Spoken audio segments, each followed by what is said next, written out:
Yang paling parah sih kalau itu tuh semua itu sih cerah. Palanya lecet. palanya apa mbak? Palanya robek di sebelah kiri. Oh robek. Iya, dijahit. Betisnya tadi?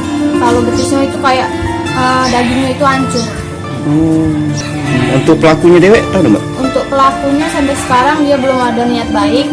Nah terus kalau memang pelakunya juga ada niat baik untuk kami akan tindak lanjutin ke ngelaporin ke polisi.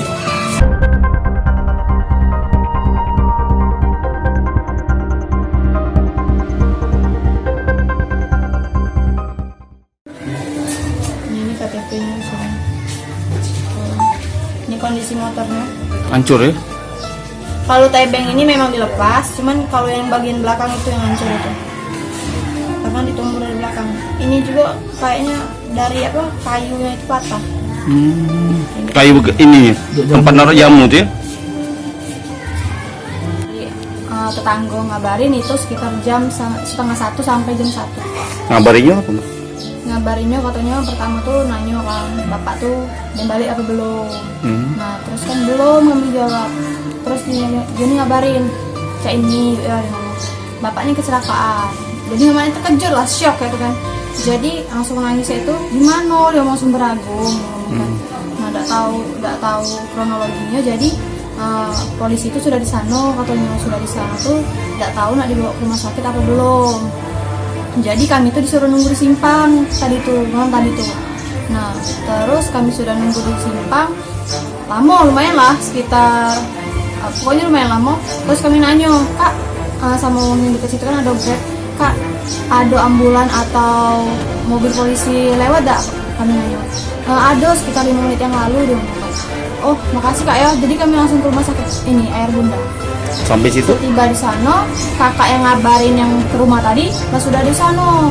Terus aku nengok, ayah tuh juga ada di sana di UGD. Posisi lukanya apa ibu? Lukanya di kepala yang parah sama di paha, di betis. Yang paling parah sih kalau itu tuh semua betis itu lah. Palanya lecet. palanya apa mbak? Palanya robek di sebelah kiri. Oh robek. Iya, dijahit. Betisnya tadi? Kalau betisnya itu kayak dagingnya itu hancur. Sekarang kondisinya mbak? Kalau sekarang kondisinya lumayan, alhamdulillah lah. Kalau nak dia mau sadar, cuman mungkin kan karena faktor bius dari jahitan itu kan, jadi bawaannya nak tidur terus. Untuk pelakunya dewek tahu mbak? Untuk pelakunya sampai sekarang dia belum ada niat baik. Nah terus kalau memang pelakunya juga ada niat baik untuk kami akan tindak lanjutin ke ngelaporin ke polisi. Kalau sekarang sih sudah dilaporin sama Ayu kan, jadi surat-suratnya lagi diurus hari ini. Jadi belum ada yang menghubungi ya? Belum ada. Tapi informasi di lapangan memang ditabrak dari belakang atau gimana? Iya, dari informasi dari saksi mata itu memang katanya satu arah mau pulang. Jadi ayah itu di depan, terus yang mobil itu di belakang. Tiba-tiba numbur dari belakang. Iring-iringan? Iya. Siapa nama kita pak? Nama kita siapa? Nama saya Tripuja Astuti. Jangan lupa subscribe, share, komen, dan like ya.